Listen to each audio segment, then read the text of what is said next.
अर्थ होकर नियम करता है। क्या नियम करता है कि जो आपका अब देखिए ये सुपी सप्तमी सुप का है ना, सप्तमी सुप वाला सुप है। हम्म तो सप्तमी बहुवचन का जो सुप प्रत्यय है उसमें जो रू है, रू को रो होता है ना, हम्म। किससे गुण होगा रू को रो? सच शुरू। अरे रू को रो कैसे हुआ है षष्ठी अच्छा, में? तो रो ठीक है। सिंह घेर नीति। घेर नीति से हुआ। ठीक है, तो रू को रो हुआ तो ये तो रू को ही मतलब देखिए खरवसाने और विसर्जनीय ने क्या बोला कि भाई मैं रेप को कर दूंगा आपके, विसर्ग कर दूंगा खरिया अवसान में। तो रोह सुपी बोलता है कि सुप परे होने पर आपका सप्तमी बहुवचन सुप परे होने पर मात्र जो रू का रूप वाला रेप है आपका, जिसको रू हुआ है, ऐसा जो रेप है मतलब जो रू वाला रू या आपके अहन से जो आपका रुत्व हुआ है उस रू का ही ग्रहण होगा। तो सुप परे होने पर मात्र उस रू को ही विसर्ग होगा, दूसरे किसी को नहीं होगा। इसीलिए यहाँ पर चतुर चतुर और सुप में अगर आप खरवसाने और विसर्जनीय करने चलेंगे तो वो नहीं हो पाएगा, क्योंकि ये रू का रेप नहीं है और परे सुप है ना, इसीलिए। अब इसको वापस हम देखते हैं। अहन जब हम कर रहे थे तो अहन सूत्र क्या कर रहा था? अहन को रुत्व कर रहा था पदांत में। फिर रो सुपी ने क्या बोला कि भाई रेप करूंगा मैं, अहन को पदांत में सुप परे होने पर नहीं करूंगा, है ना। तो जब भी अहन की पद संज्ञा हो रही थी भ्याम भिस सु में, तब हमने देखा था कि अहन को रुत्व हो रहा था, वो क्योंकि रो सुपी रुक जा रहा था तो अहन से रुत्व हो रहा था, है ना। तो वहां हमने क्या किया था, उसको फिर रेप को जो भ्याम भ्याम वगैरह आए थे तो उसमें तो हमने हशीच वगैरह करके काम किया था। पर जब सु आया था तब अहसु और अहसु ये दो बने थे, है ना। तो क्या हुआ था उस समय हमने चर्चा की थी, वो रू का र था, है ना। तो हमको कहीं प्रातिपदिक में रेप मिलेगा, धातु कोई आ गया तो उसमें रेप मिलेगा। तो बोल रहे हैं कि भैया रू के र को ही सुप परे होने पर विसर्ग होता है। तो ये आपका चतुर का जो रेप है, तो आप अगर खरवसाने और विसर्जनीय से विसर्ग करने चलोगे तो उसको विसर्ग नहीं हो पाएगा, क्योंकि ये रू का र नहीं है, ये चतुर का रेप का र है। बस इतना ही है। वो रोसुपी यहाँ पे क्यों आया रेफरेंस? वो मेमोरी वापस रिवाइज ये करने के दो लिए लिया। भिन्न हाँ, भिन्न बट है ना, अलग। दैट इज अ रोह डिफरेंट सुपी सुप, और रो दैट इज सुपी।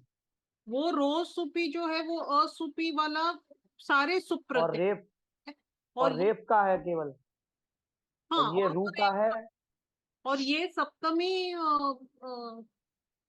सप्तमी बहुवचन वाला सुप है ना। हाँ, तो इसका और उसका क्या लेना देना? सॉरी। वहां रुत्व हुआ था ना माता, रो सुपी से निषेध होकर अहन से रुत्व हुआ था ना। हाँ, और यहाँ पर भी चतुर का रेप है, तो हम दोनों में, हम वहां पर हमने क्या किया था, वहाँ खरवसाने और सारी शुभ विभक्ति विसर्जनीय। है।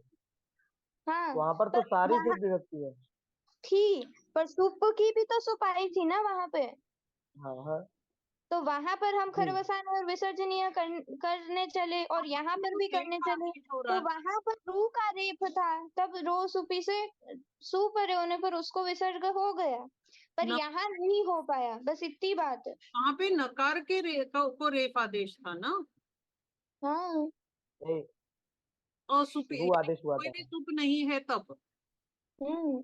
और यहाँ पे तो कंप्लीटली डिफरेंट कॉन्टेक्स्ट ना। मैं रू र की बात कर रही हूँ माता। लेकिन वो नकार सुख पड़े होने पर नकार का था। लोप नहीं होता है। दीदी मैं थोड़ा सा बोलूं, ये केवल रोह सुपी केवल जहाँ रुत्व होगा वही विसर्ग करेगा बस। बिल्कुल। हाँ, ये नियम करता है ये। पर वहां पे रुत्व का स्टोरी नहीं था, वहां नकार के स्थान पे आ रहा था ना डायरेक्ट रेफ। नहीं माता नहीं, तो रुत्व तो हुआ था ना वो, रोज रुत्व ही हुआ था वो। के स्थान पर वो रुत्व कहाँ हुआ वहां? आहन से। आहन से हाँ बोलिए। माता, अहन और रोसुपी क्या कर रहा था? अहन को रेप या रुत्व कर रहा था ना माता। उसके बाद तो हमको संधि में जाना पड़ रहा था ना। तो वो अब अहन नहीं रहा, वो या तो अहरुह हुआ या अहर हुआ, है ना माता। तो उसकी बात कर रही हूँ मैं। अच्छा। उसका और इसका संबंध नहीं है। उसके रू का और इसके चतुर के र का कंपैरेटिव बता रही हूँ मैं। अच्छा ठीक। कि भाई वहां पर हमने क्या किया था, रू को विसर्ग कर दिया था, पर यहाँ क्यों नहीं हो पा रहा है? क्योंकि ये चतुर का रेप है, जो इस नियम के कारण रोसुपी ने व्यर्थ होकर नियम किया है कि खरवसाने और विसर्जनीय से जो विसर्ग होता है वो अगर सुप परे है, सप्तमी बहुवचन का जो सुप परे है, और रू रू का रेप है, तो ही खरवसाने और विसर्जनीय उधर, सिर्फ उधर की बात, बाकी सब जगह वो करता है, पर सिर्फ उधर ही वो उसको विसर्ग करेगा, नहीं तो नहीं करेगा। समझे, ओके। ठीक है। तो इसीलिए यहाँ पर आप अगर रेप को विसर्ग करने चलो तो नहीं होगा, चतुर्षु ऐसा ही बनेगा। और फिर आप बोलोगे अब यहाँ पर चतुर चतुर है, पर एक शकार है, तो अब वापस अब यहाँ चौराभ्याम द्वे कर लेते हैं हम। हो रहा है ना। अच से उत्तर रेप है, रेप से उत्तर यर है कि नहीं? जी। है ना। दीदी एक बार फिर से बता देना, जो खरवस दीदी खरवसाने विसर्जनीय जो सूत्र है उसमें र को विसर्ग हो जाता है। जी, ये दो सूत्र और हैं। जो ये रोहो सुपी। हाँ, जी ये दो सूत्र हैं। ठीक है। खरवसाने और विसर्जनीय क्या बोलता है कि रेप को विसर्ग करूंगा खर या अवसान परे होने पर। ठीक है। तो जी। उसने दुनिया के सारे रेप ले लिए, जहाँ उसमें मिला वहां रुत्व उठा। नहीं देखेंगे, केवल रेफ होगा। हाँ बिल्कुल वही देखते आ रहे हैं अभी तक हम। जी जहाँ भी हमको रेप मिल रहा था हम आंख बंद करके उसको विसर्ग करके काम कर लेते थे, है ना। बिल्कुल वैसे ही करना है, बस थोड़ा सा अंकुश कर दिया। बोलते हैं जी। भैया रोह चुपी, कि भैया आप सब जगह करो, मुझे कोई समस्या नहीं है। अभी जैसे सजुषो रूह जो होता है दीदी, उसके बाद जैसे सजुषो रूह के बाद खरवसाने वो लगाते हैं दीदी, तो उसमें रूह को रेफ करते हैं ना, तो उसमें ऐसी कंडीशन नहीं होती कि रूह हाँ रूह को ही रेफ होगा। मतलब र को भी रेफ, र को भी बिल्कुल। विसर्ग हो जाता है ना। रूह को भी विसर्ग हो जाएगा और रेफ को भी वो विसर्ग रूह हो का जाएगा, ही तो रह होता है, दोनों को। वो रूह का ही रह होता है। जी जी ससा जो शुरू होता है, जी जो रूह हो रहा है उसी को तो रेप होता है। पर जी खरवसाने और विसर्जनीय सब ले लेता है ना। नीच, जी जहाँ आपको जी रेप मिला तो खरवसाने और विसर्जनीय तो बोलता है कर दो, पर फिर ये रोह सुपी ने एक नियम किया, क्योंकि सूत्र की आवश्यकता ही नहीं थी, तो ये नियम करता है। जी नियम करता है कि भैया आप सब जगह करो, मुझे कोई समस्या नहीं है। अगर सप्तमी बहुवचन सुप परे है तो आप सिर्फ रुत्व जी के रेप को ही विसर्ग करो, बाकी किसी को नहीं करो। मतलब सामान्य रेप को नहीं करोगे। अगर धातु का रेप है, प्रातिपदिक का रेप है ना, या दूसरा कोई दाम धातु का या कोई और रेप आ गया तो उसको आप रुत्व नहीं, उसको आप विसर्ग नहीं कर सकते हो। यदि ससज शुरू हो, जैसा आपने एक सूत्र पढ़ा है अहन से रुत्व होता है, ये दो सूत्र ही आपने तो रुत्व के पढ़े हैं।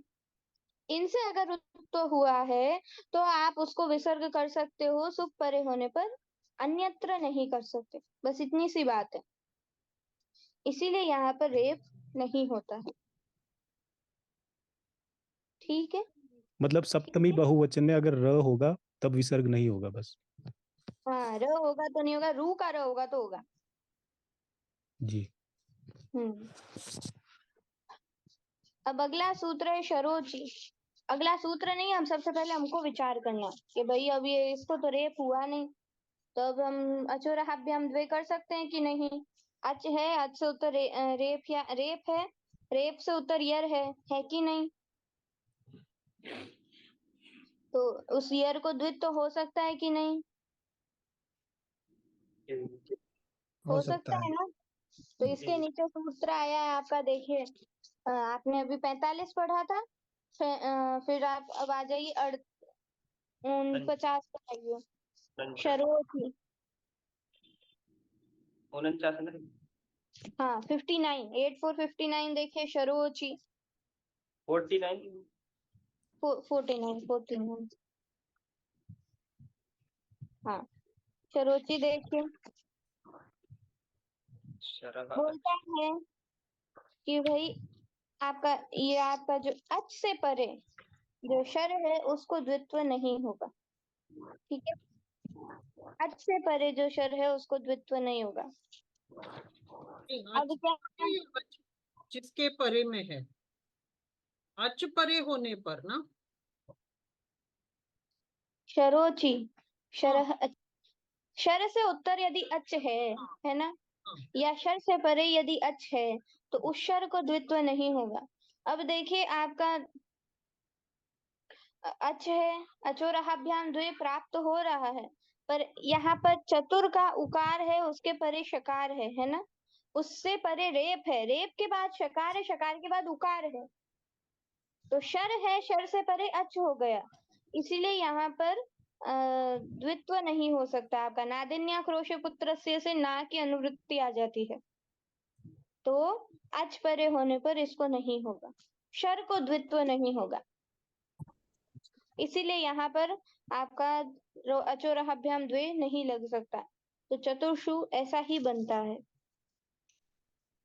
सकार में जो उकार है उसके कारण नहीं हो रहा है ना दी, शराह अच्छी है ना, मूर्धन्य शकार के बाद जो उकार है।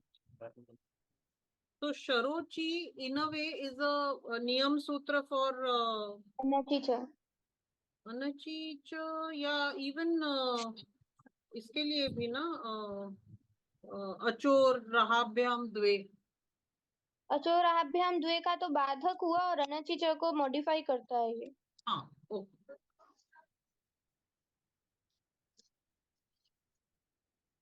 मॉडिफाई करते हैं। कुछ नहीं, बस जहाँ अनचिच उसको छोड़ दीजिए, अपने काम चल गया है। एक बात दिया, एक पत्र हो रहा है, एक मॉडिफाई कर दे, इसमें हो रही है मॉडिफाई। ठीक है, तारतम्य उसमें थोड़ा तरतम कर देता है। अनचित ने क्या बोला भैया? नहीं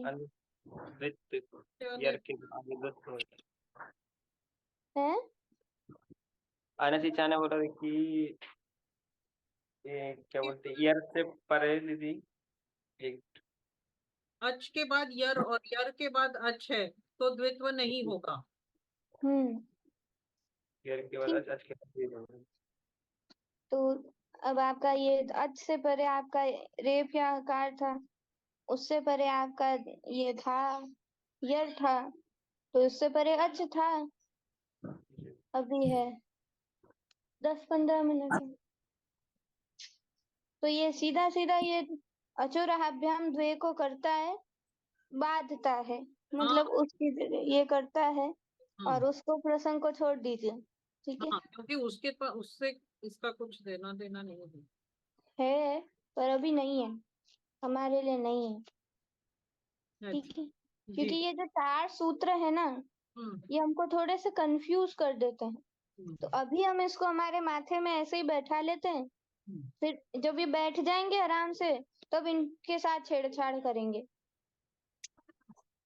अभी ये ऐसे ही ठीक है, हमने इनको बैठा लिया है, कैसे करना है, कैसे नहीं करना है, कब होगा, कब नहीं होगा, ये हो गया। अब अभी इसको हम आराम से ये सेट हो जाएंगे हमारे एक अलग कॉलम में, फिर इनके ऊपर चर्चा होगी, ठीक है? जी। तो ये आपका चतुर्षु बना है, ठीक है? पुस्तक में अब भी इतना, आना, पुस्तक में है हाँ, ना टीचर? है ना, 22 नंबर पर है अनचिचा। ठीक ठीक। कुछ नहीं बोलता है भैया, अनचिचा बोलता है कि भाई हद से परे यदि रेप है अच्छे परे यदि ईयर है तो आप उसको द्वित्व कर दो, कभी भी कर दो। पर अच्छे परे यदि रेप है, अरे यर है, उसके बाद यदि अच है तो द्वित्व मत करो। बस उसने इतना सा बोला, यानी दोनों है ना? तरफ और बीच में यार हो तो द्वित्व नहीं होगा। हाँ, दोनों तरफ तो दो अच के बीच में यार हो तो द्वित्व नहीं होगा। हाँ, दोनों वो, तरफ से अच उसको बांध दिया, एक तरफ अच है तो खुला है तो द्वित्व हो गया, ऐसा मोटा मोटा होता है। हाँ, यही है, दो तरफ खाई होगी, बीच में सड़क। ठीक है, तो यही बात है। पता नहीं, ये आपका चतुर हुआ है, इसको कल वापस करेंगे, इसको रिवीजन कल इसको वापस करेंगे। आज इससे ज्यादा आगे नहीं बढ़ूंगी, इसको पचाने में टाइम लगेगा, है ना? ये चतुर अपने आप में चतुर कर देता है ये चार का वाचक पर करता है, हमको सारे तारे दिखाता है ये एक बार। तो अभी इसको यहीं पर इसको आप लोग करिए। अब आदर्श भैया ने होमवर्क लेट भेजा था, तो आप लोग आज उसको करिएगा। अब एक बार हम, और कोई प्रश्न है क्या? अभी के कोई गृह कार्य या पुराने गृह कार्य में कोई प्रश्न?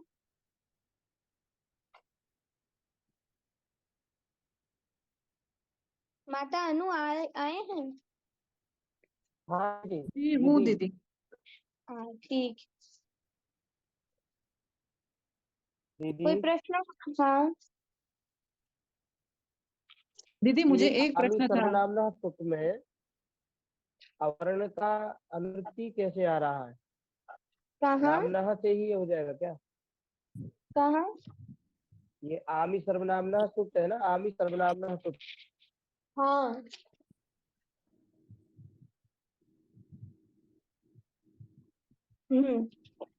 आप लोग आ जाइए पेज 77।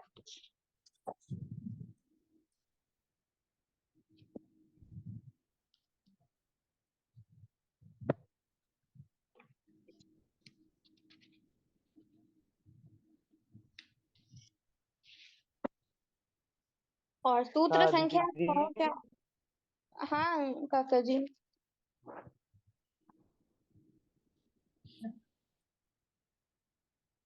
दीदी कौन सी पेंसिल? 77, सूत्र संख्या 64140।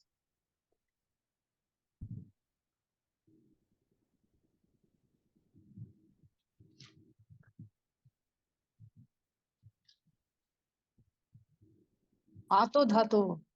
हम्म, आतो धातो, ठीक है। ये हमारा सूत्र है, ये हमने नहीं किया था। ये विश्व पा एक प्रातिपदिक है, ठीक है। जो विश्व का पालन करे या विश्व की रक्षा करे, वो विश्व पा, है ना? तो इसमें ये धात्वंत है, प्रातिपदिक, है ना? ठीक है। तो इसमें जैसे आप बनाते हैं वैसे ही बनेगा, कोई समस्या नहीं है। जब भ संज्ञा होगी इसमें, तब की बात हो रही है। तो जब भ संज्ञा होगी ना, तो यदि धातु का आकार होगा, है ना? ये विश्व पा पई रक्षण या पई धातु अगर हम लेते हैं तो उससे बना है। इसका अर्थ विश्व की रक्षा करना या विश्व का पालन करना दोनों है ना? तो ये विश्व पा है, तो इसमें पा का जो आ है वो धातु का है ना? जी तो धातु का आ हो और उसकी भ संज्ञा हुई हो, है ना? तो भ संज्ञक जो धातु का आकार है ना, तो उसका लोप हो जाता है। ठीक है। अब देखिए हम सूत्र देखते हैं, कहाँ गया? ये तो ये था। तो मतलब तो टा घी, नसी नस ओस आम नी, इनके परे लोप हो जाएगा। बिल्कुल। यस भी। सस भी। तो अब देखिए विश्व भी। तो अब देखिए आतो धातो हो है, इसमें अल्लोपो न से ही लोप की अनुवृत्ति चल रही है, ठीक है। आतो धातो हो, आकार का लोप होगा। कैसे आकार का? धातु के आकार का लोप होगा। जब भ संज्ञा होगी तो अगर वो धातु का आकार है तो उसका लोप हो जाएगा। तो भ संज्ञक धातु के आकार का लोप होता है। तो इसीलिए विश्वपा जो आपका प्रातिपदिक है वो धात्वंत है। तो उससे परे जब उसकी भ संज्ञा होगी तो उसके आकार का लोप हो जाएगा। सीधा सीधा प्रत्यय जो लग गया था खाए पूछा कौन तुमने ये साले तो खाए हैं रुको रुको तो विश्वपः विश्वपा विश्वपे विश्वपः विश्वपी विश्वपोह विश्वपाम ऐसे ही बनेंगे। बाकी तो हमने जैसे रमा किया है ना, बाकी सेम वैसे ही है, बस ये एक सूत्र आपको बताना था। तो ये पर ये रहा। आबंत नहीं कहलाएगा ना ये आबंत नहीं है, और ये धात्वंत। आज ऐसे क्यों जाएगा? धातुवंत है। स्त्रीलिंग है, ये तो पुल्लिंग है ना। ये पुंलिंग स्त्रीलिंग दोनों में एक समान ही चलता है। रमा जैसे नहीं चलेगा, जैसे वहां संधि सूत्र लगे थे ना, वही संधि सूत्र इधर लगेंगे। रमा जैसे नहीं, उसके अंग कार्य नहीं होंगे। हाँ फिर ठीक। संधि की सामान्यतः दीदी जैसे मेरा एक प्रश्न था। हाँ, आपने एक्सप्लेन किया था लेकिन एक बार और एक्सप्लेन करेंगे तो अच्छा रहेगा। वो हाँ, वारी शब्द में जो संबुद्धि होती है, स्वमु और नपुंसकात से लुक होने के कारण ह्रस्व से गुण नहीं हो सकता ना वहां पर, क्योंकि न लुमतांगस्य वो निषेध के कारण वहां पे प्रत्यय लक्षण नहीं हो सकता। तो उसका एक तो रूप हे वारी बनता है, लेकिन हे वारे भी है, पॉसिबल है, क्योंकि ये प्रत्यय लक्षण नहीं हो सकता। ये मतलब न लुमतांगस्य का निषेध जो है वो अनित्य है करके उन्होंने एक रीजन दिया है। वो आपने क्लास में एक्सप्लेन किया था, मैंने सुना भी था, लेकिन अभी दोबारा पढ़ने पर मुझे वो कुछ समझ में नहीं आया। आप प्लीज एक बार दोबारा एक्सप्लेन कर देंगे उसको? कल करूंगी, आज समय नहीं है माता। जी छोटा जी सा उत्तर तो दे सकती हूँ, उसको फिर वापस अपन विस्तार से ही कर लेंगे जैसे किया था वैसे, तो इसीलिए। जी, आपने बोला था ये मुझे याद है और मैंने सुना भी था, लेकिन उस टाइम पे समझ में आया था, या इसीलिए एक बार और सुनना चाहती हूँ बस। कल करते हैं।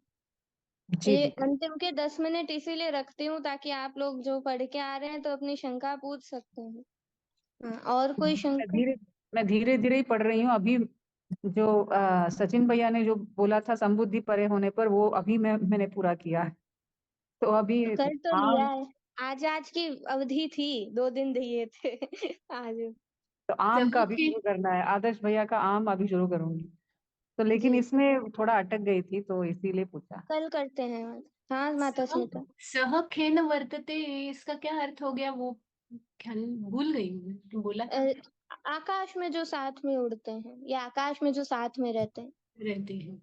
सो खेन, हाँ, मतलब आकाश में है इसलिए खेन। आकाश तत्व है, आकाश तत्व आकाश है। ओके। तो ये था नौलुमतांगस्य जो प्रश्न था, ये भाष्यकार के मत में अनित्य हाँ है, हाँ ऐसे ऐसे हाँ, कहा। वो 2-3 सूत्र की बात इसमें होती है, तो कल हम इसको अच्छे से करेंगे। जी जी जी। जी।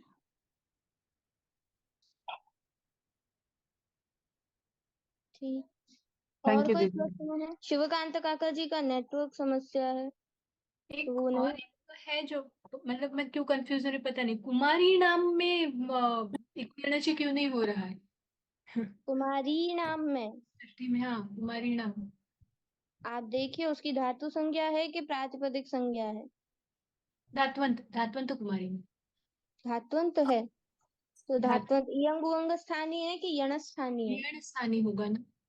यण स्थानीय है, तो बताइए यण स्थानीय की नित्य नदी अन्यथा संज्ञा होगी कि विकल्प से? नहीं, लेकिन यण स्थानीय है तो यण तो होना चाहिए ना आम परे होने पर भी। क्यों? अंग यण स्थानीय होने के कारण ही तो इयंग उयंग स्थानीय नहीं रहा, तो नित्य नदी संज्ञा हो गया। नदी संज्ञा होने के कारण रस्वन अध्यापन और नुडागम हो गया। कल देखते हैं इसको। कल ठीक,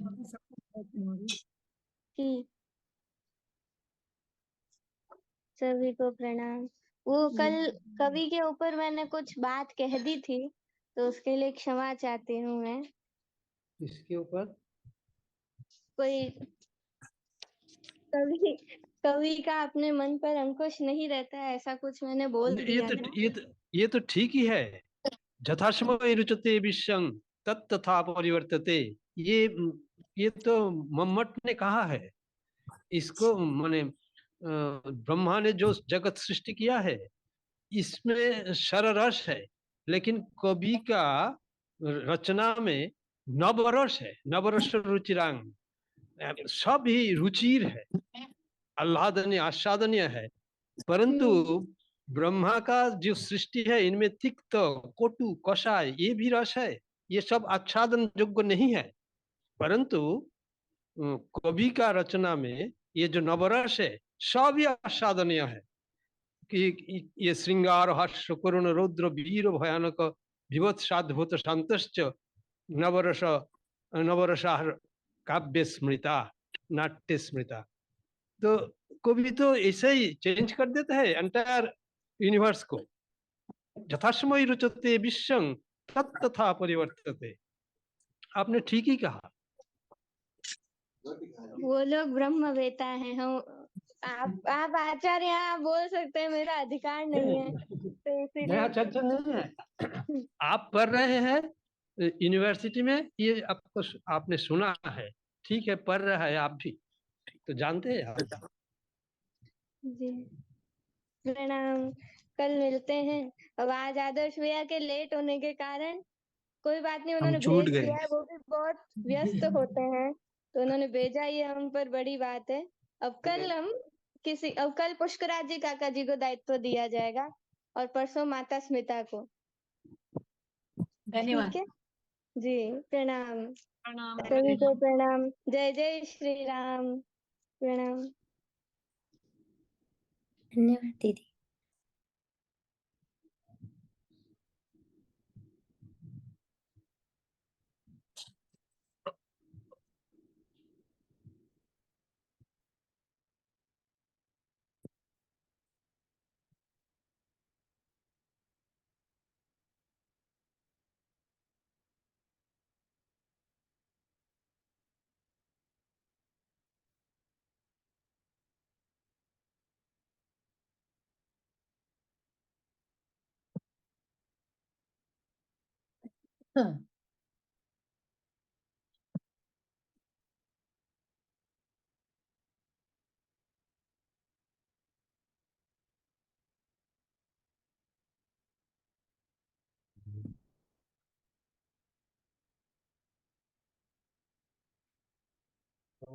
जय जगन्नाथ यस्य चित्तात् देहानामुपकाराय तस्मै नारायणाय नमः। सदाशिवसमारम्भां तथा पाणिनिमध्यमाम् अस्मदाचार्यपर्यन्तां वन्दे गुरुपरं वन्दे परम जय श्री कृष्ण। माता जी को दंडवत प्रणाम। आप सभी को प्रणाम। समर्थः जय श्री कृष्ण। तद्विधि स्वभावकृते पराङ्गवत्स्वरे प्राक्कटाराक्षमासः अव्ययीभावः अव्ययं विभक्ति समीप समृद्धि दिव्यता भावात्यया संप्रति शब्द प्रादुर्भाव पश्चात् यथानुपूर्व्य योग पद्य सादृश्य संपत्ति साकल्याण वचनेषु यथा सावृश्ये यावदवधारणे सप्रतिनामात्रार्थे अक्षशलाका संख्याः परिणा विभाषा अपरिबहिरञ्चवः पञ्चम्या आङ्मर्यादाभिवृद्धेः लक्षणेनाभिप्रति आभिमुख्ये अनर्यत्समया यस्य चायामः तिष्ठभोक्तभृतीनि च पारे मध्ये षष्ठ्या वा सङ्ख्यावंश्येन नदीभिश्च अन्य पदार्थे च संज्ञायां तत्पुरुषः द्विगुश्च द्वितीयाश्रितातीतप्रतिप्रगतात्यस्तप्राप्तापन्नैः स्वयं तेन कटुवाक्ष्यते सान् कालाः अत्यन्तसंकृतार्थेन गुणवचनेन उपसर्जनं पूर्वं राजदन्तादिषु परं द्वन्द्वेहि अजाद्यदन्तम् अल्पाचतरं सप्तमी विशेषणे बहुव्रीहौ निष्ठावाहिता वाहिताग्न्यादिषु कडाराः कर्मधारयेः। चलिए जी, ये प्रयोग हमने किया है कहीं अभ्यास में कि जितने सूत्र हो जाते हैं उन सूत्रों का पाठ करते हैं और सब लोग अपने अपने माइक ऑफ रख के वो भी पाठ करते हैं, तो धीरे धीरे ये याद हो जाते हैं। तो ऐसा अभ्यास थोड़ा लाभप्रद रहा है। ठीक है, चलिए जी, कहाँ थे अपन? नमस्ते अनिल जी। हाँ, मैं क्षमा चाहती हूँ कल मैं अनम्यूट नहीं कर सकी, नहीं हो रहा था, सम टेक्निकल प्रॉब्लम। आप पूछ रहे थे तभी नहीं हो तो पाया। आप क्या बता रहे थे वो बताइए। हाँ, वो तो मैं भैमी में से थोड़ा एक पैरा है वो अच्छा है, शेषे अधिकार कैसे आता है वो पढ़ के सुनाना चाहती थी, वही था, लेकिन वो बाद में मेरा अनम्यूट नहीं हो पाया समहाउ, पता नहीं क्या हुआ। कल आप हमें बताइएगा। जी जी ठीक है। हमने द्वितीयाश्रितातीत कर लिया है ना, और प्राप्तापन्ने च भी हो गया है। अब हम कहाँ थे?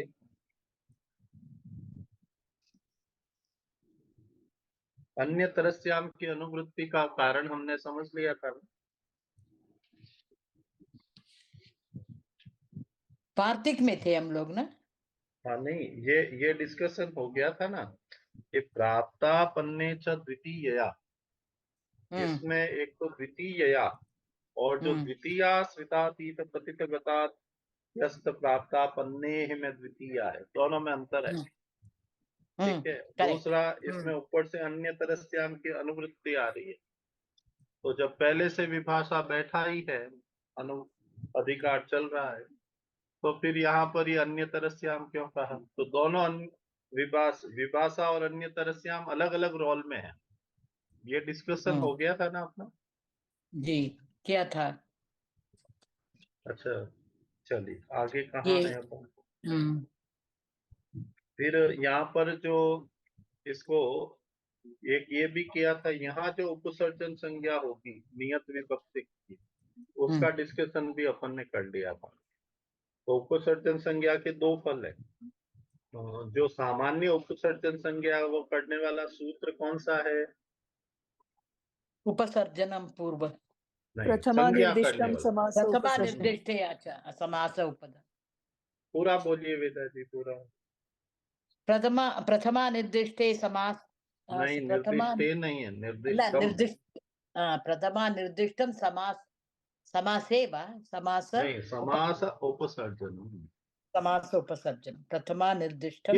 इस उपसर्जन संज्ञा का फल क्या है? उपसर्जनम पूर्वम।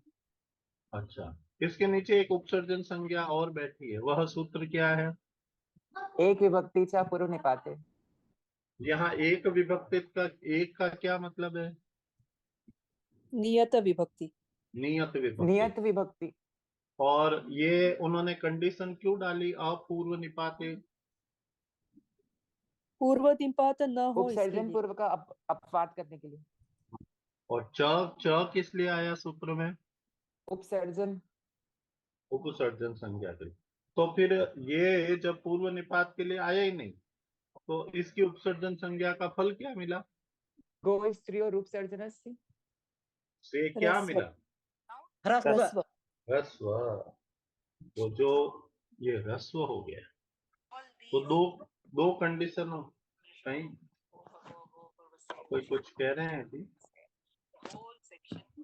ठीक है, शारदा जी के यहाँ से आवाज आ रही है। कोई बात नहीं। तो क्या बात? हाँ, It does not recognize any of the operations which are happening वो दूसरी क्लास का मेरे ख्याल में है। शारदा जी, आप शारदा म्यूट में हो माँ, जाइए। आप म्यूट कर दीजिए। हाँ, थैंक यू। चलिए, तो क्या हो गया, ये डिस्कशन अब अपना अच्छा पक्का हो गया। दूसरा क्या डिस्कशन था, हमने जब समास देखना है तो सबसे पहले उसमें कौन सा पद आइडेंटिफाई करना है? प्रथमा निर्दिष्टम। हाँ, प्रथमा से कौन सा, उससे अपने लिए क्या खेल सरल हो जाएगा? उपसर्जन पता चल जाएगा। उपसर्जन, उससे मतलब एक सीट पक्की हो जाएगी ना जी। ठीक है, ये ध्यान रखना है। चलिए, ये भी हमने कर लिया था वार्तिक। द्विगु प्राप्ता पन्नालम पूर्व गति समासेषु प्रतिषेधो वक्तव्य। ये किसका है? ये किसका है वार्तिक? ये प्राप्तापन्ने च द्वितीय उसका है क्या? नहीं ये नहीं नहीं नहीं, ये क्या कह रहा है वो देखिए, प्रतिषेध कर रहा है। ये हाँ। प्रतिषेध क्या कर रहा है? ये द्विगु प्राप्तापन्ना परवलिंग नहीं होगा। परवल लिंग पूर्व गति। द्वंद्व तत्पुरुषयोः, ये ओके। इसका वार्तिक है। तो जो परवल लिंग हो रहा है उसका बाध कर देगा। कहाँ कहाँ नहीं होगा? तो द्विगु समास में प्राप्त आपन्न अलम और उसके आगे का पूर्व, वो जिसके पूर्व पद में बैठे, और गति समास। अब ये प्राप्त और आपन्न कह दिया तो प्राप्तापन्ने च द्वितीया में तो प्राप्त, और यही तो कंडीशन अप्लाई हो रही है। जी जी। ये इसके पूर्व पद में है, ठीक है ना। तो यहाँ पर अब क्या होगा, यहाँ पर परवल लिंग नहीं होगा, ठीक है ना। तो परवल लिंग नहीं होगा तो फिर लिंग किसका होगा? ठीक है, तो वहां पर पूर्व क्या, पद का विशेष्य के अनुसार।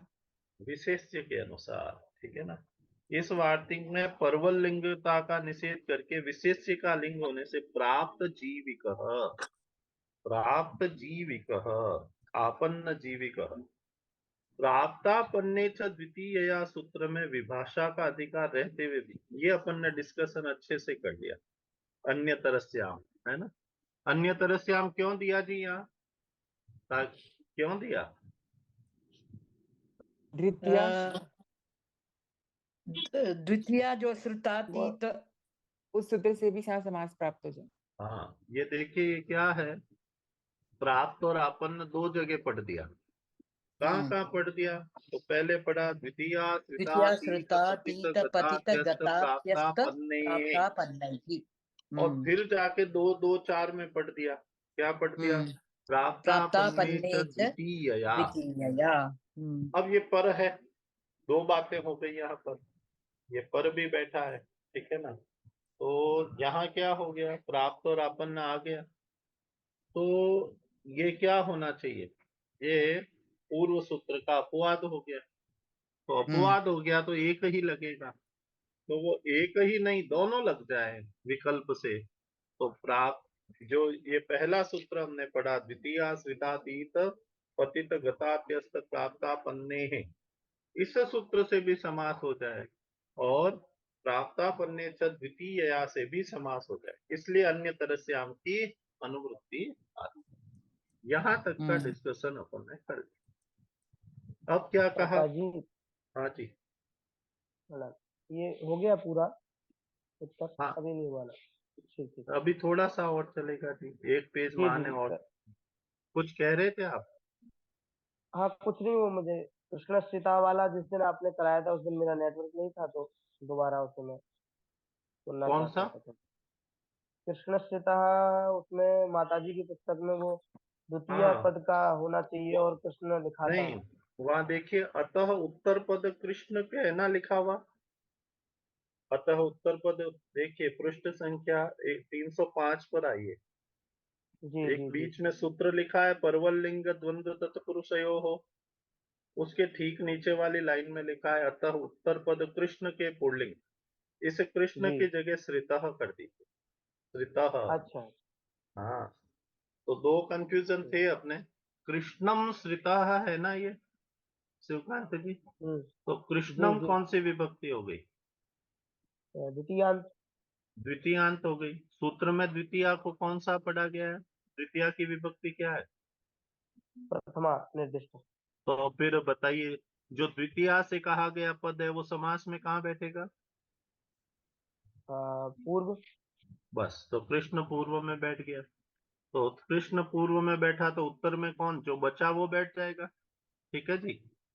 अब इसका जी लिंग का निर्धारण, तो अलौकिक विग्रह वाक्य में देखिए तो श्रितः, श्रितः में विभक्ति क्या लगी है? श्रितः।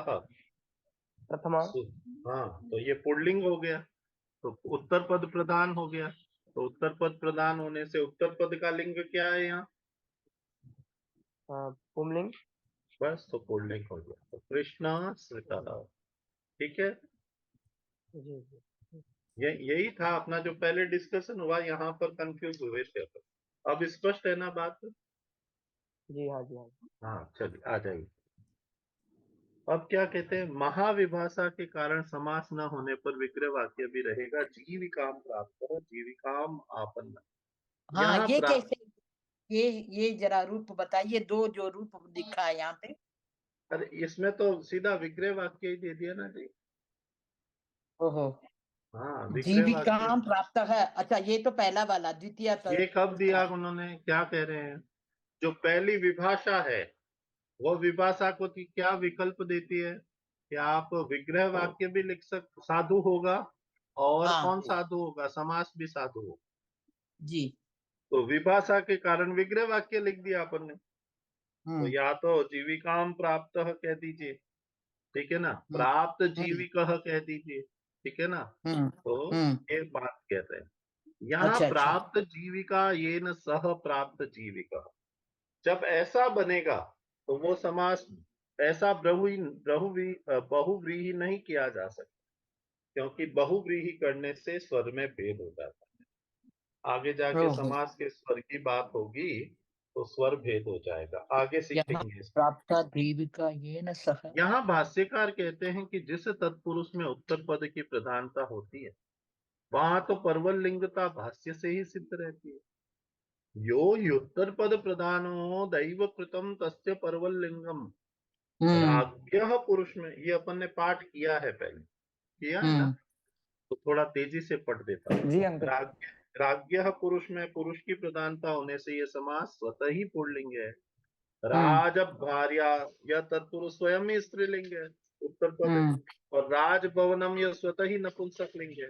तो कहते हैं बाई डिफॉल्ट उत्तर पद प्रधान होने से जो प्रधान है उसी में तो अन्वय की सामर्थ्य है, इस कारण उसका जो लिंग है वही समास का लिंग हो जाएगा। तो इसके लिए सूत्र बनाने की जरूरत ही नहीं।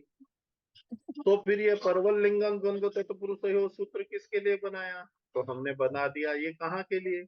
जहां पर क्या होगा, यह सूत्र उस तत्पुरुष के लिए बना है जिस तत्पुरुष में पूर्व पदार्थ की प्रधानता होगी। तो पूर्व पद की प्रधानता हो गई तो जो पूर्व पद है वो प्रधान हो गया, तो लिंग किसके हिसाब से चलेगा? पूर्व पद के हिसाब से। पूर्व पद के हिसाब से चलने सिद्धांत से। तो वहां कहीं पूर्व पद का लिंग नहीं हो जाए, उसको बांधने के लिए क्या आया, उसको बाध करके परवद लिंगम करने के लिए ये सूत्र बनाए, परवल लिंगम द्वंद्व तत्पुरुष। तो 3 सूत्र उन्होंने अपने को बताए। कौन कौन से बताए जी? तो दो एक दो दो दो हाँ, और दो दो तीन, एक देशी समास। तो पूर्वापराधरोत्तर में एक देशी नैकाधिकरण, एक देशीय समास का है अर्धम नपुंसकम, और द्वितीय तृतीय चतुर्थ तुर्यान्यतरस्याम। ठीक है जी, ये हम पढ़ चुके हैं, 2 बार पढ़ चुके हैं।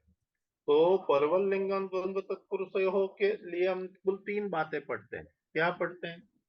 हमने इन जनरल क्या कहा कि इन जनरल समास का लिंग किसका होगा? उत्तर प्रधान, जिस जो पद जो भी होगा पद उसका। प्रधान है, जो भी पद। तो दूसरा प्रश्न क्या खड़ा हुआ कि जब जो भी पद प्रधान है उसी का लिंग करना है आपको, तो तत्पुरुष में उत्तर पद प्रधान होता है प्रायः, तो बस उत्तर पद का लिंग हो जाएगा। उसको कहने के लिए आप परवल लिंग द्वंद्व तत्पुरुषयोः क्यों बनाते हैं? तो उन्होंने कहा जी हमने इसके लिए बनाया ही नहीं, आपने क्यों समझा? तो कहा भी क्यों कह रहे हैं ऐसा, कि हमने यह सूत्र इसलिए नहीं बनाया कि तत्पुरुष समास में, प्रत्येक तत्पुरुष समास में हम लिंग को पर्वत करें, पर्वत। तो क्या किस लिए बनाया कि जहां ऐसे अपवाद, जहां तत्पुरुष में उत्तर पद के स्थान पर पूर्व पद प्रधान हो, तो पूर्व पद प्रधान हो गया तो आपका बेसिक प्रिंसिपल कहेगा कि पूर्व पद को ही का ही लिंग उसमें आएगा। उस समय क्या कर दो आप, उस समय उसको पूर्व पद के लिंग के अनुसार नहीं रख के परवल लिंगम कर दो। इसलिए हमने परवल लिंगम द्वंद्व तत्पुरुषयोः। तो कहा जी ऐसी स्थिति कहाँ प्राप्त हो गई, तो कहते हैं एक देशीय समास। एक देशीय समास कहाँ बैठा है, तो 2 2 1 2 2 2 2 2 3। तो उन्होंने ये सूत्र बता दिए। कौन कौन से सूत्र, वापस पढ़िए एक बार, कौन कौन से हो गए उन्होंने बताए। पूर्वापराधरोत्तर में एक देशी नैकाधिकरणे अर्धम नपुंसकम द्वितीय तृतीय चतुर्थ तुर्यान्यतरस्याम। चलिए जी, ये भी अपन ने टॉपिक कर रखा है। अब क्या कहते हैं, तो फिर आगे कहते हैं। तो अनिल जी माफ करना मुझे कि मैं ये क्वेश्चन आपको बार बार पूछती हूँ। एक देशी समास का मतलब क्या हुआ कि मुझमें कोई अभी परिवर्तन हमने नहीं पढ़ा ही होगा? नहीं है, पढ़ा ही नहीं है। ओहो अभी ओके। केवल हमने इसकी संज्ञा सुनी है। अच्छा अभी अच्छा। इतना ही, ठीक है ना, क्योंकि कल देखिए हम आगे चले गए तो वो तत्र भववत तो छूट गया अपना। और हमने पर अच्छा ही किया, वो अच्छा हुआ। पर ये जब आएगा तभी करेंगे। तो यहाँ एक देशी समास। अब क्या कहा, तो क्या कहा, अब द्वंद्व क्या कह रहे हैं, अर्थात एक देशी तत्पुरुष में और द्वंद्व में ही परवल लिंग होता है, ऐसा कहेंगे। ऐसा कहने से द्विगु समास में और प्राप्त जीविक आपन्न जीविक अलम पूर्व इत्यादि में परवल लिंग प्राप्त ही नहीं होगा। तो जिसे रोकने के लिए द्विगु प्राप्तापन्नालम पूर्व गति समासेषु प्रतिषेधो वक्तव्य बनाया है। ये हमने चर्चा कर ली है, ठीक है जी। तो अब देखिए ये प्रश्न तैयार कीजिए, हम 2-3 दिन पूछेंगे। क्या पूछेंगे, परवल लिंगम द्वंद्व तत्पुरुषयोः, इसके 4 प्रश्न पूछने आप। 4 क्या पूछे, बाय डिफॉल्ट लिंग व्यवस्था क्या है समास, तो फिर यदि बाय डिफॉल्ट ही वो प्राप्त है तो परवल लिंगम सूत्र क्यों बनाए, फिर ये परवल लिंगम सूत्र लगता किन किन सूत्रों में, ठीक है ना। फिर द्विगु समास आदि में, और ये जो प्राप्त आपन अलम जहां पर ये क्या हो जाते हैं, पूर्व में आकर बैठ जाते हैं, वहां पर क्या होगा, वहां के लिए कौन रोक देगा इसको, तो द्विगु प्राप्तापन्ना अलम पूर्व गति समासेषु प्रतिषेधो। ये प्रश्न तैयार होने। परवल लिंग नहीं होगा वहां पे। दूसरा प्रश्न क्या तैयार होना चाहिए, ये जो हम प्राप्तापन्ने च द्वितीयया और द्वितीयाश्रितातीत पतित गतात्यंत प्राप्तापन्नये, यह जो कर रहे हैं दोनों सूत्र, इन दोनों सूत्रों का कंपैरिजन, प्राप्त और आपन्न दोनों में पढ़ा गया, द्वितीया दोनों में पढ़ी गई है, तो इसके क्या अंतर हुए वो, फिर इस अंतर को पढ़ते पढ़ते हमें ये आना चाहिए कि उपसर्जन संज्ञा के अंतर क्या हुए, उपसर्जन संज्ञा के अंतर करके उनके फलों के अंतर के, ये सब प्रश्न अपने को आने चाहिए, तब अपना ये पढ़ा हुआ फलवती होगा। चलिए, यदि जीविकाम प्राप्त स्त्री जीविकाम आपन्ना स्त्री ऐसा स्त्रीलिंग समास करना है तब क्या करेंगे, तब जीविकाम प्राप्तासु जीविकाम आपन्नासु इन विग्रहों में प्रातिपदिक ग्रहणे लिंग विशिष्टस्यापि ग्रहणम, इस परिभाषा के बल से प्राप्तापन्ने च द्वितीयया सूत्र से समास करके समासत्वात् प्रातिपदिक संज्ञा करके प्रातिपदिक तत्वात् शुभलुक करते प्रथमा निर्दिष्ट आपन्न की उपसर्जन कहाँ पढ़ संज्ञा। रहे हैं अनिल जी, आप कहाँ पढ़ रहे हैं? 308 फर्स्ट पैराग्राफ। उपसर्जन 307 संज्ञा हो गया करके, खत्म इसका मतलब। हाँ, इन्हें पूर्व निपात करके प्राप्ता जीविका आपन्ना जीविका, ये सरल दिया है, सब स्टेप हम कर चुके हैं जी। आप किसी को लगता है क्या कि इस पैराग्राफ में हमने एक ये परिभाषा के अलावा कोई और चीज नहीं पढ़ी हुई है, ये सारे स्टेप तो आते हैं ना अपने को।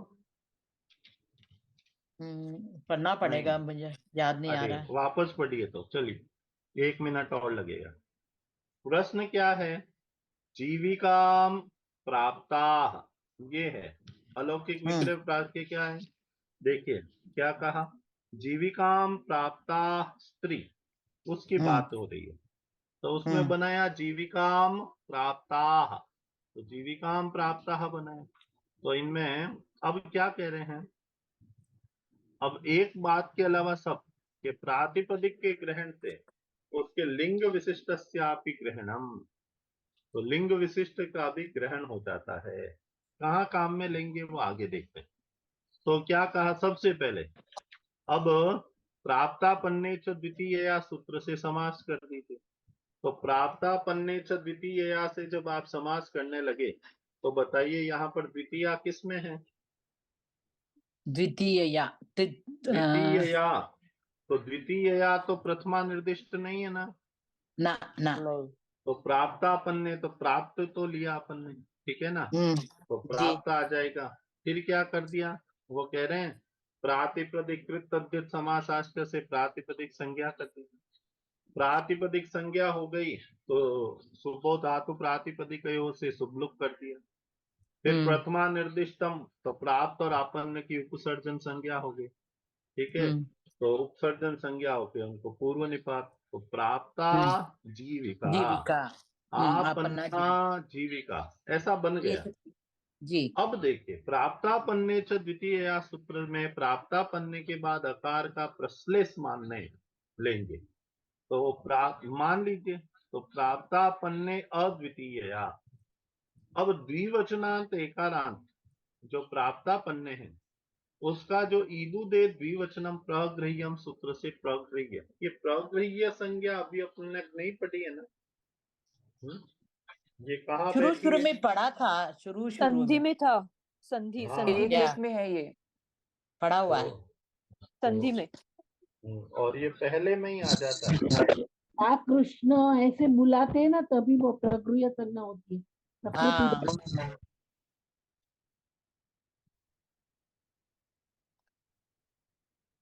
नहीं, ये बैठा शुरू शुरू में ही है एक प्रगृह्य। एक में है अंकल, एक एक में, एक एक सूत्र संख्या बोलिए। 11-12 है। ये देखिए, ईदु दे द्विवचनम प्रगृह्यम, इत उत, कौन कौन से ईदु दे द्विवचनम प्रगृह्यम, थोड़ा सा इसको देख लेते हैं, ठीक है जी। ईत ऊत द्विवचनम प्रगृह्य, दीर्घ ईकार दीर्घ उकार। अरे मैं स्क्रीन शेयर नहीं कर सकता ना यहाँ पर, चलिए, नहीं तो अपन कल याद दिलाइएगा मुझे। प्रगृह्य संज्ञा अभी अपन ने की नहीं है, ठीक है ना, तो प्रगृह्य संज्ञा अपने को करनी है। तो ये हो जाए तो मैं पढ़ देता हूँ, ठीक है ना। तो एक एक ईदु दे द्विवचनम, देखिए मैं पढ़ता हूँ, आप सुनिएगा। द्विवचनस्य ईत, ईत का है ना, देखिए ईत के बाद है ना, देखिए सूत्र देखिए, तो सूत्र लिखा है ईदु दे द्विवचनम प्रहृतय्य। क्या क्या कहा, द्विवचनस्य, द्विवचन का, जो द्विवचन का दीर्घ इकारांत है, दीर्घ उकारांत अथवा एकारांत रूप है, उसकी क्या संज्ञा हो जाती है? प्रगृह्यम, प्रगृह्य संज्ञा हो जाती है, ठीक है जी। ये बात कही। द्विवचन कहा तो उन्होंने ये कहा क्या कि सुप विभक्ति लेनी है या तिंग विभक्ति लेनी है? उन्होंने तो केवल द्विवचन कहा है, तो आप किस किस को लेंगे? तो हरि शब्द आया, हरि शब्द है जैसे, तो उन्होंने जो उदाहरण दिए हैं वही मैं पढ़ रहा हूं। तो हरि शब्द आ गया, तो हरि शब्द की द्वितीया एक वचन क्या हो गई? प्रथमा द्वितीया एक वचन समा की थी, क्या हो गई? हरि हरि। कैसे कैसे बनेगा जी, कैसे बनेगा बताइए? हरि आ गया,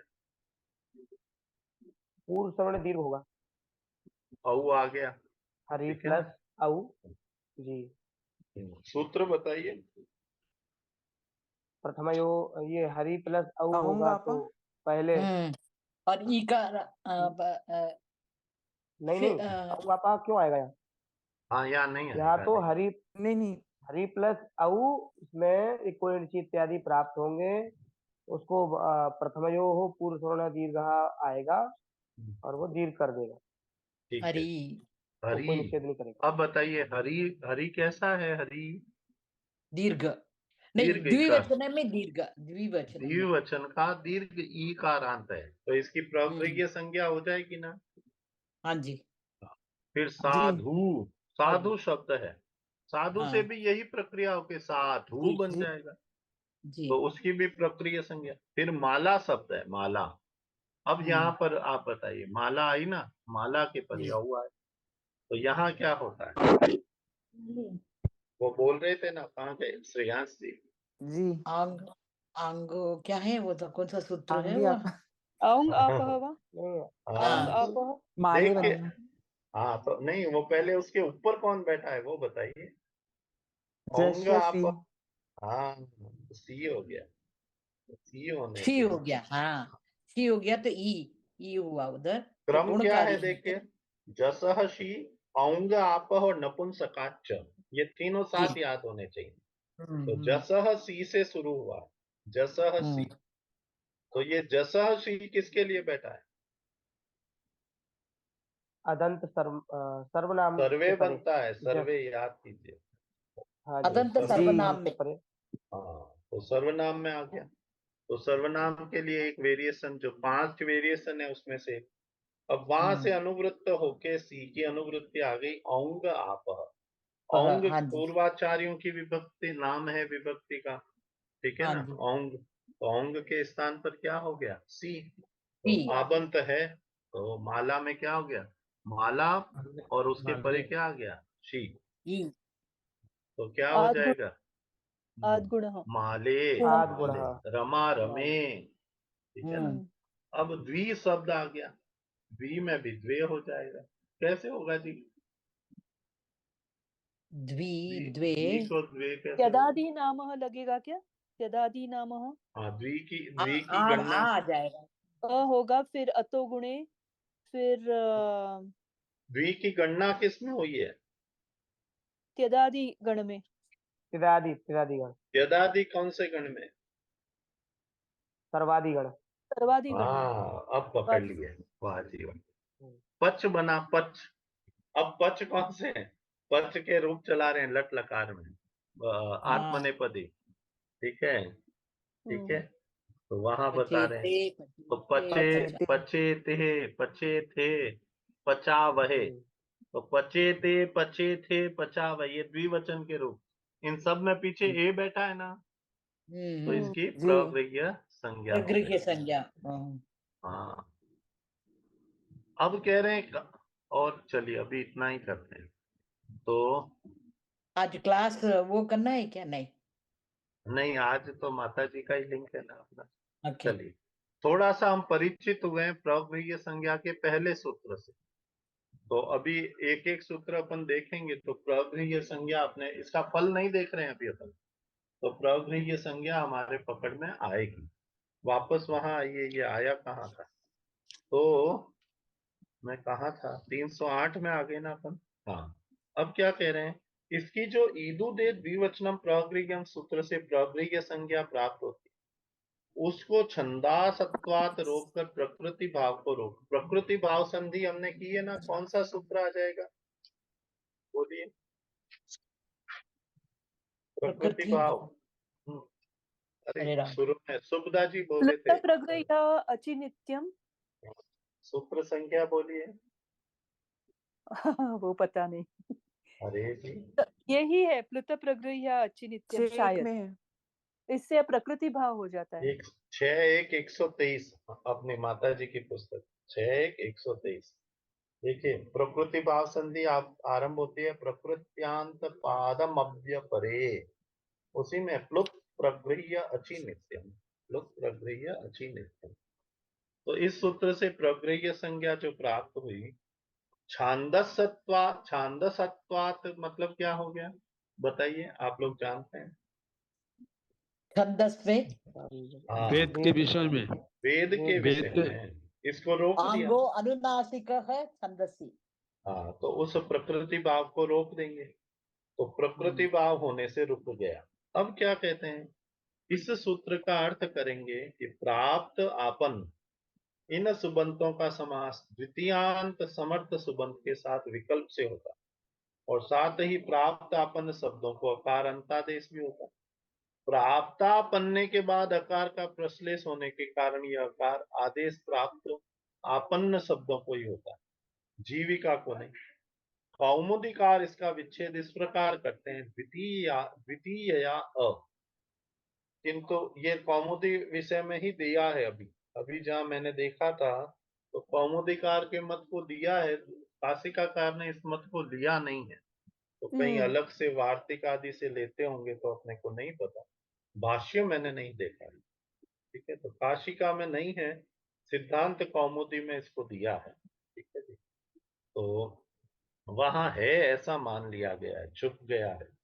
फलतः स्त्रीलिंग के साथ विग्रह करने पर जीविकाम प्राप्त स्त्री, तो प्राप्त जीविका, जीविकाम आपन्ना स्त्री, आपन्न जीविका, ऐसा अकार अन्ना अंता अंक, ये क्यों कह रहे हैं अकार अंतादेश, इस बात को समझिए। ऊपर देखिए तो जहां अपन ने बनाया वहां आप बना रहे हैं प्राप्ता जीविका, बना रहे हैं ना, प्राप्ता जीविका।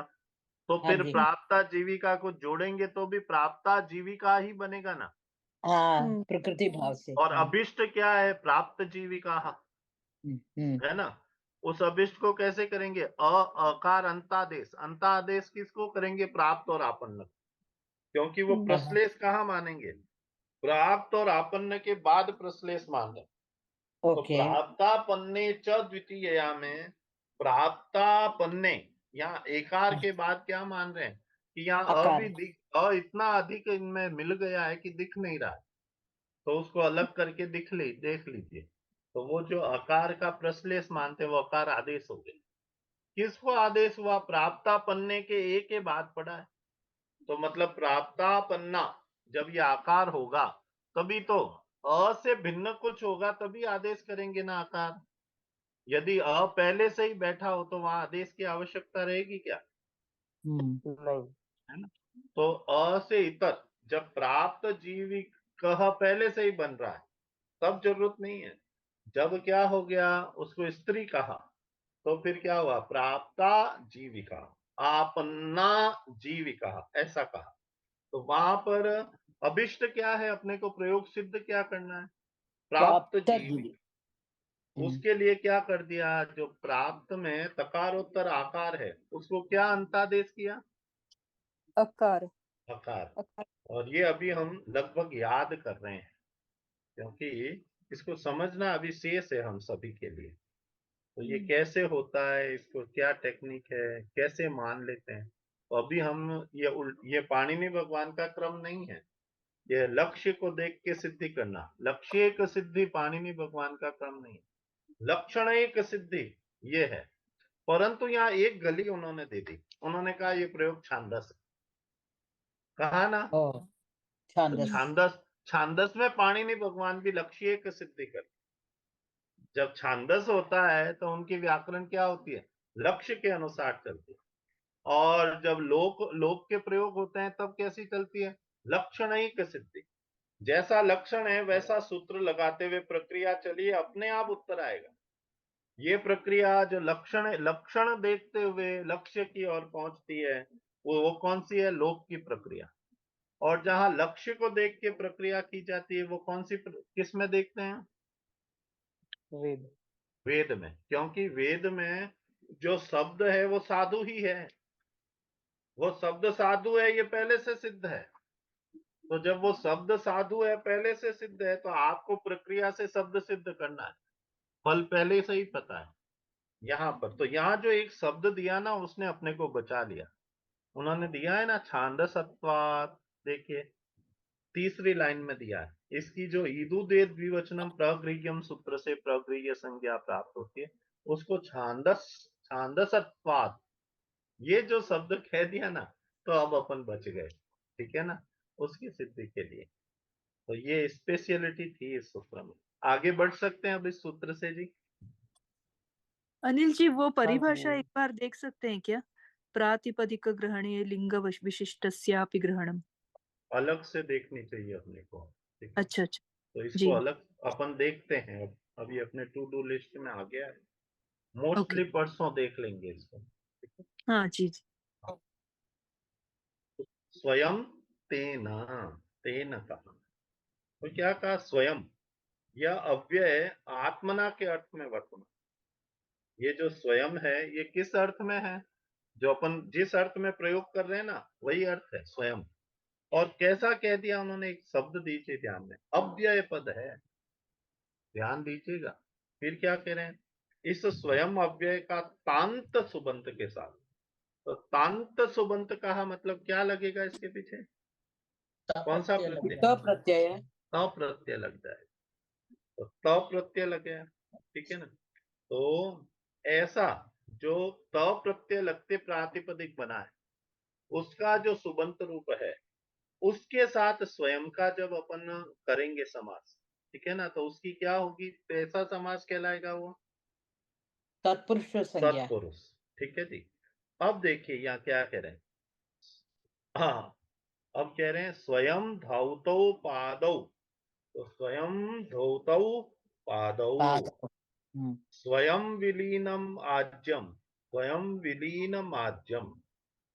तो समास का फल क्या मिला, ये तो अर्थ तो लगभग वही है, तो समास का फल क्या मिला, उन्होंने कहा एक पद बन गया। दो पदों का क्या बन गया, एक पद। एक पद। तीन अर्थ होते हैं ना समास के, तीन अर्थ बताइए, जी। तीन फल क्या होते हैं, प्रकृति प्रत्यय एक अर्थ। पद, नहीं एक नहीं नहीं, स्वर, वो ना, ना, ना, तद्धित ना। मिक्स हो वो गया। तद्धित में है। समास के स्वर, तीन फल, समास एक के अर्थ तीन, विभक्ति होती है दोनों पदों एक की। विभक्ति, एक पद, एक स्वर। एक पद्यम, पहला पद क्या हो गया, एक पद्यम, फिर एक स्वर पद्यम और एक अर्थम। अब वो दोनों अलग अलग अर्थ नहीं दे सकते। चारुलता जी म्यूट हाँ, में। तो वो दोनों अलग अलग अर्थ दे नहीं सकते, दोनों मिलके एक पद बन गए, तो पद का तो एक पद का एक ही स्वर होगा। जब दोनों पहले अलग अलग पद थे तो उनके दो स्वर, अब जब समास में मिल गए तो एक स्वर होगा, ठीक है ना, ये अर्थ है। अब वो कह रहे हैं यहाँ पर अर्थ तो वही रह रहा है, तो फिर इनका फल क्या हुआ, ऐक पद्यम एक स्वर्यम, ये क्या, स्वयं अव्यय है, अतः इसका द्वितीया से संबंध हो नहीं सकता। अव्यय पद है तो अव्यय पद की विभक्तियां चलती है क्या, नहीं। कौन सा नहीं। सूत्र कहता है कि नहीं चलती है, अव्ययादाप सुपह। आप सुपह। अब मेरा प्रश्न सुनिए, प्रश्न ये है, अव्यय अव्यय के सामने सुप विभक्तियां आती है क्या,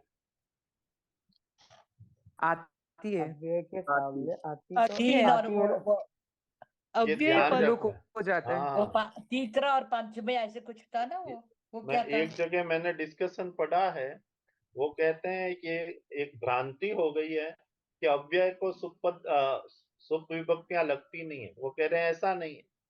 यदि ऐसा होता तो अव्ययाद आप सुपह क्यों कहते हैं, इसका मतलब हाँ। सुप विभक्ति तो प्राप्त होती है परंतु उसका क्या हो जाता है, लुक।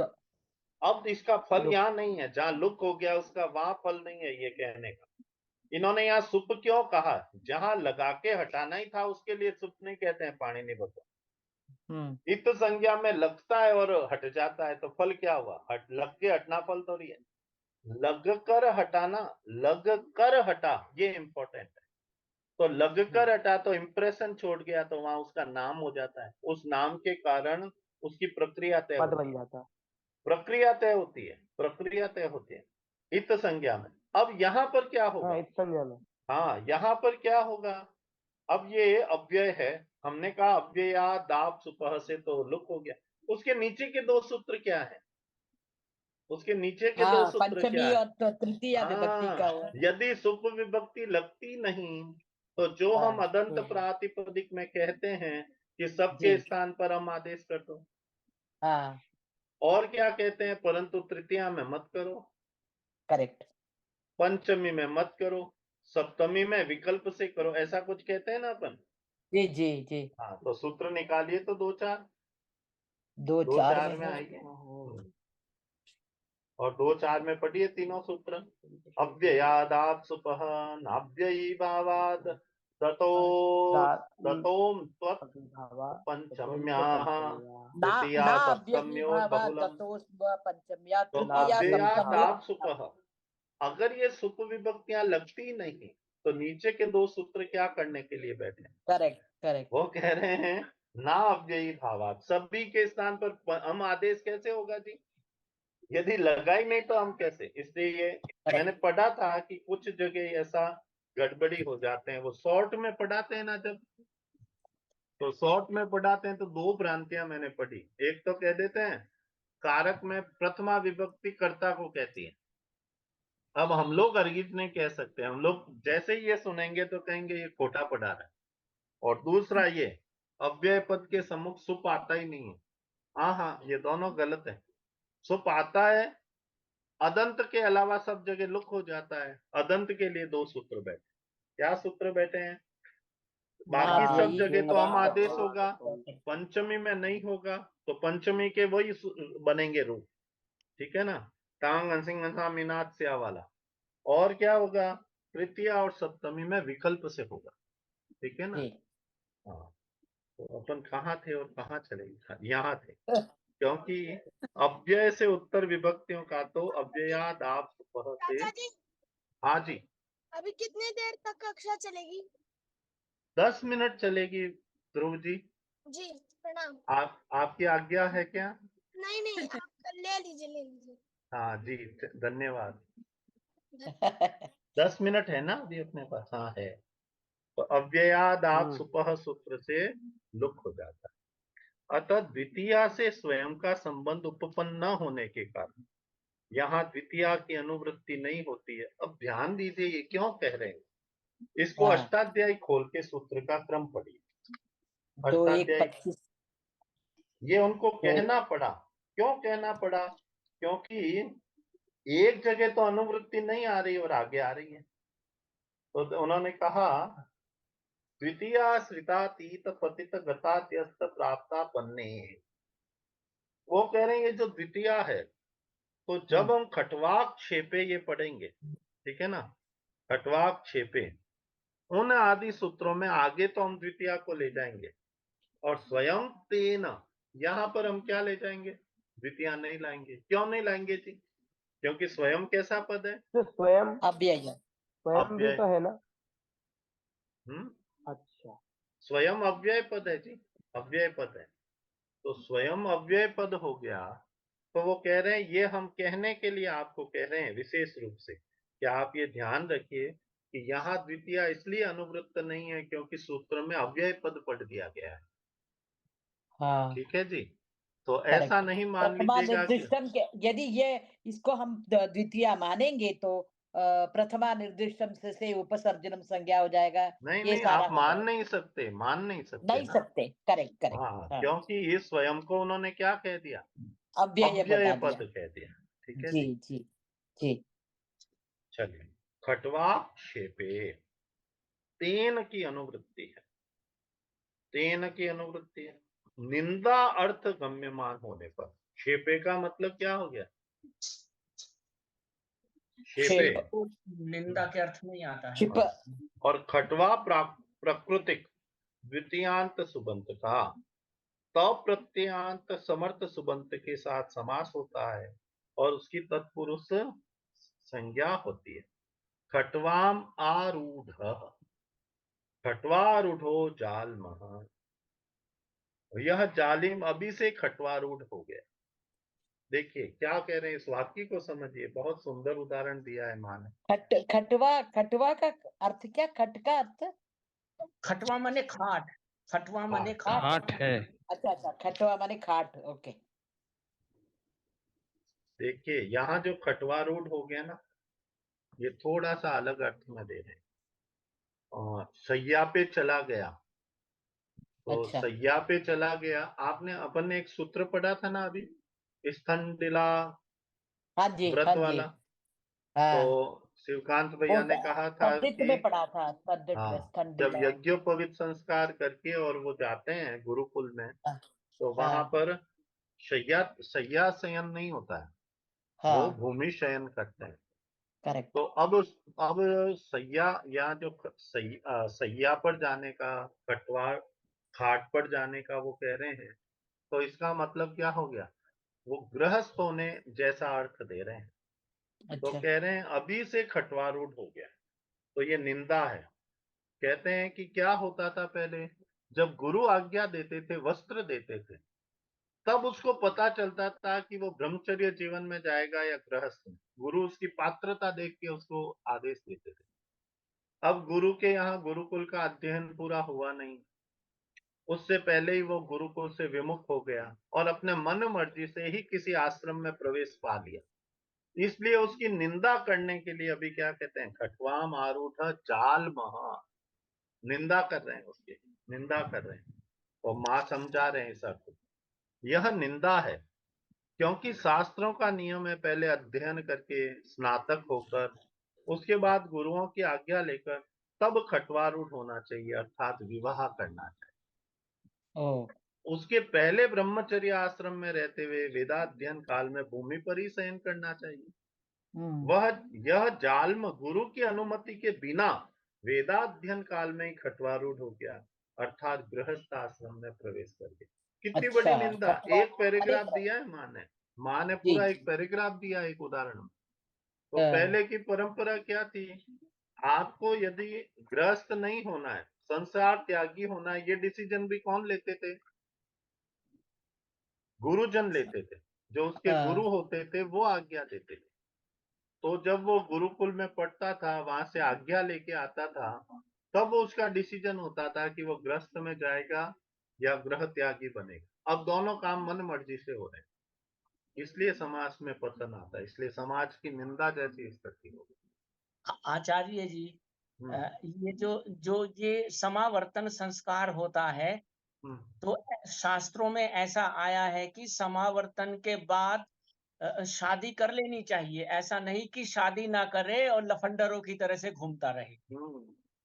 माँ ने बताया एक दिन, सर माँ ने एक दिन बताया, माता जी बता रहे थे कि बिना, जब उन्होंने हमारे यहाँ लेक्चर रखे थे ना वो धर्मशास्त्र के, तो उसमें कहा था जिसने कोई एक नियत वो आश्रम ग्रहण नहीं किया है, उसके लिए उसकी सद्गति नहीं है। उसको निश्चय करके एक आश्रम में रहना पड़ेगा और उसके अनुसार धर्माचरण करना पड़ेगा। तो माँ इसके ऊपर बहुत बल देते हैं, माँ बार बार टोकते हैं इस बात। एक आश्रम तो उसको ग्रहण करना ही पड़ेगा नियत, तब उसकी सापेक्षता लगेगी कि वह कैसा हो। तो इसी प्रकार खट्वाम आप्लुतः, खट्वाप्लुतः, ये खट्वारूढ़, खट्वाप्लुत आदि शब्द किसी भी प्रकार के शास्त्र विरुद्ध आचरण करने वाले विमार्ग प्रस्थित को कहने के लिए हैं। अतः खट्वारूढ़ का अर्थ है विमार्ग प्रस्थित। खट्वारूढ़ का यूं जनरल अर्थ तो क्या ले लिया अपन ने, खाट पर बैठा जैसा, खाट पर आरूढ़ है ना, परंतु वो वास्तव में क्या है, बिना आज्ञा के बैठा है। मतलब बिना धर्म की अनुमति के कोई किसी रास्ते पर चलने लग जाए, उसके लिए ये आया। ठीक है ना, विमार्ग कह दिया। ठीक है, यह निंदावाचक शब्द है। तो श्लेष का अर्थ यहाँ निंदा, क्षेप का अर्थ यहाँ निंदा है। यह निंदा समासार्थ।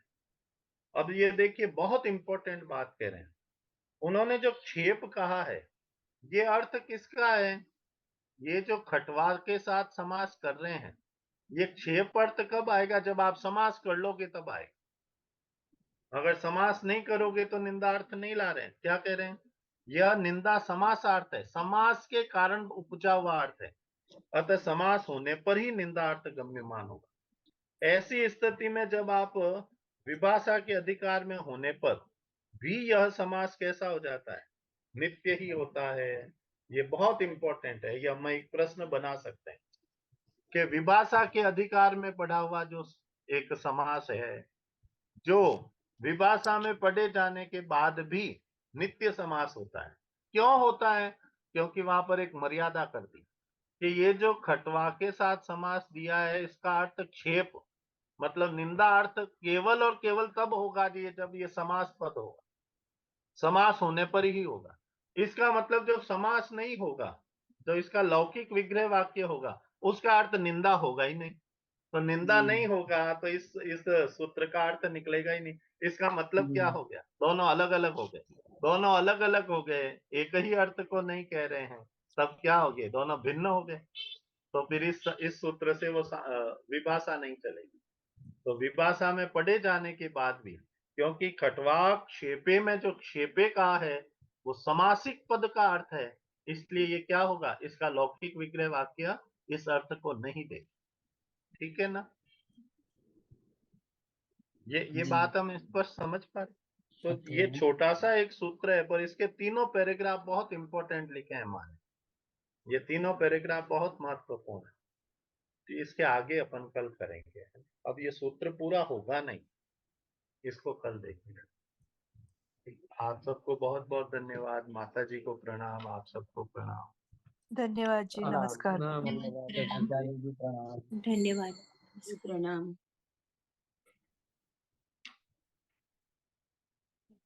प्रणाम, धन्यवाद।